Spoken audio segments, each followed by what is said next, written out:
She hadn't seen the bear in over 2 years, hadn't heard her breath, or felt the weight of her silent presence. But the moment her boots touched the ice, something ancient stirred inside her.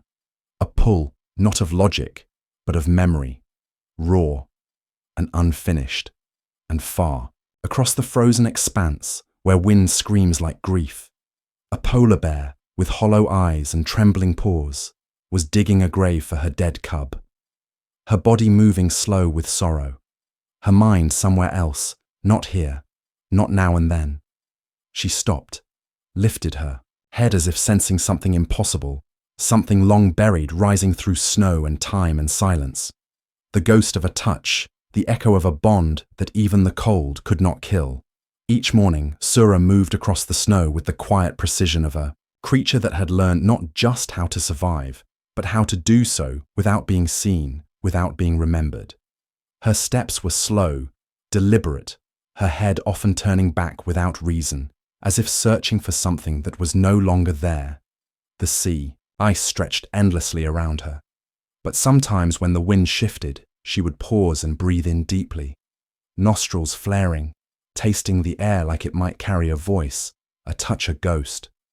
In her sleep, she made small sounds, low murmurs like a cub does. When it dreams of warmth sounds, she didn't understand but never stopped making, and each time she woke, she would nuzzle the snow beside her out of habit, as if expecting something soft to be there and never finding it. Meanwhile, Elise moved through her days with the rhythm of routine coffee paper satellite maps, typed notes, red circles drawn over tracking zones. But every time her hand hovered above a radio dial, she hesitated, not because of doubt, but because hope had become something sharp. She would walk the perimeter of the station longer than necessary, pausing where the fence once separated them, where the little bear used to press her face through the wire eyes. Wide unblinking, Elise still kept the crate. The bear slept folded in a quiet corner. She told herself it was for storage, but sometimes late at night, she would open it slowly, as if scent might still live in the fabric, as if memory had a smell she could breathe in. Neither of them cried. Not anymore, but they moved like grief had, reshaped their bones silently, steadily, always with a part of themselves turned towards something that was gone, but not gone enough to forget. The sky had been pale and empty the day they opened the gate. No ceremony, no fanfare, just the sound of metal and the crunch of snow as Sura hesitated on the threshold, her ears twitching, nostrils flaring. She looked back only once, eyes wide, not with understanding, but with the raw question of abandonment, a silent why Elise had knelt beside her hand resting on the bear's shoulder, trembling. Not from cold, but from the weight of what she was about to lose. She whispered something, but the words were stolen by wind, and then Sura turned and walked into the white, each step dissolving her shape until she was more than a memory vanishing into the blur. Elise stood there long after she was gone, her breath ragged, her heart loud in the silence. Everyone else called it a success, but success had never felt so much like death. In the days that followed, she worked. She smiled. She nodded when spoken to, but a part of her had calcified, inside hardened by the fear that maybe Sura would forget her, or worse, remember and hurt. In that remembering, she stopped keeping photographs out in the open, stopped checking the northern camera feeds every hour, but she never stopped listening, always listening for something she would never hear again. Sura, meanwhile, wandered deeper into the ice, learning with pain and trial. What hunger meant, what aloneness really felt like. Her dreams changed, grew colder, emptier. Sometimes she would stand for hours, staring at the sky like it might answer. She stopped making the soft sounds she once made when she slept, and she no longer played with drifted ice or sniffed at passing birds. She became efficient, strong, silent. She was surviving, but something inside her had frozen in place.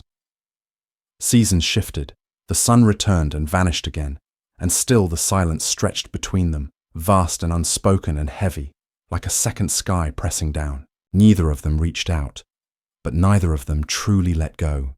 Instead, they carried the wound like a hidden pulse beneath the skin, quiet, constant, and unfinished. Let's take a short pause in the story. Tell me in the comments, where are you listening from? Have you ever had someone, maybe a person, maybe even an animal, remember you after years apart? That quiet moment of recognition when time disappears. If stories like this speak to something deep in you, hit follow. There's so much more ahead, and it only gets more heartfelt from here. The message came through just after dusk, a crackle of static, a voice too calm for what it carried. There's a bear, a mother. She's not acting like the others. She's not eating, not moving, just digging. They sent a photo, grainy, distant, but Elise knew before. She saw the shape before she saw the eyes. She knew the curve of the shoulder, the way the paw curled inward when resting. She dropped the file in her hand, papers fluttering to the floor, and the world shifted slightly, not violently, just enough to let the past rush in. For hours she sat at the edge of her cot, staring at the photo, the ache behind her ribs, blooming like it had been waiting. She thought of the release day, the cold air, the silence that followed. She remembered the small weight of Sura, curled beside her, breathing slow, trusting. Elise had told herself for years that wild things forget that time erases even love. But now, faced with this still image of a grieving bear, she wondered if she had been wrong, if memory could live in fur and blood and bone. She didn't sleep that night. She walked circles around the room, hands clenched, jaw tight.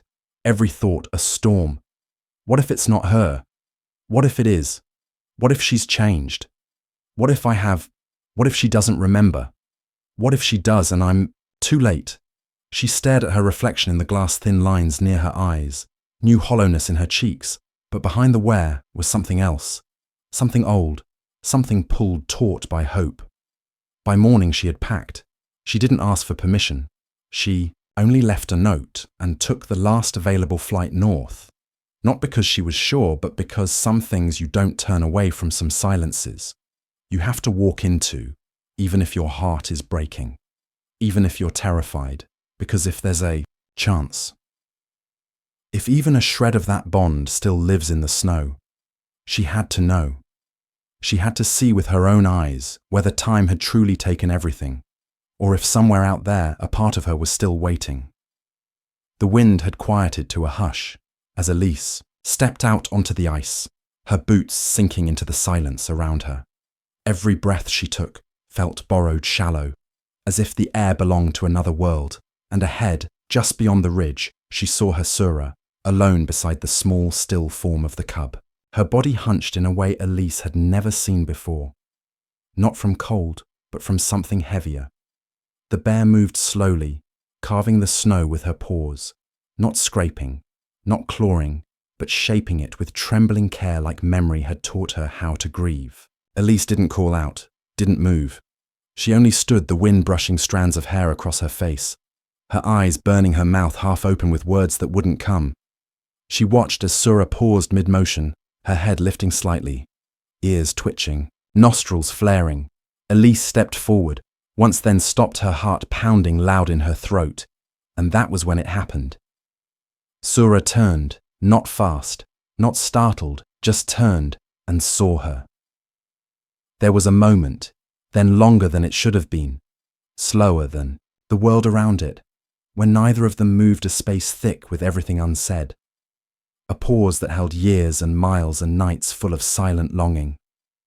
Elise's hand lifted slowly, almost against her will, fingers outstretched, palm bare and shaking, and Sura did not growl, did not flee.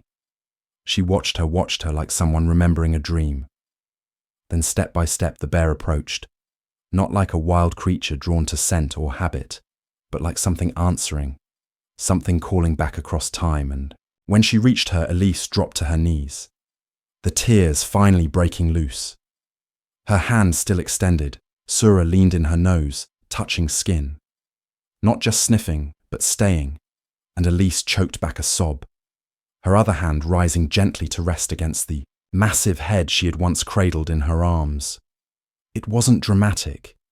There were no cries, No sounds, only the cold and their breath, and the silent collapse of walls that had stood for too long between them.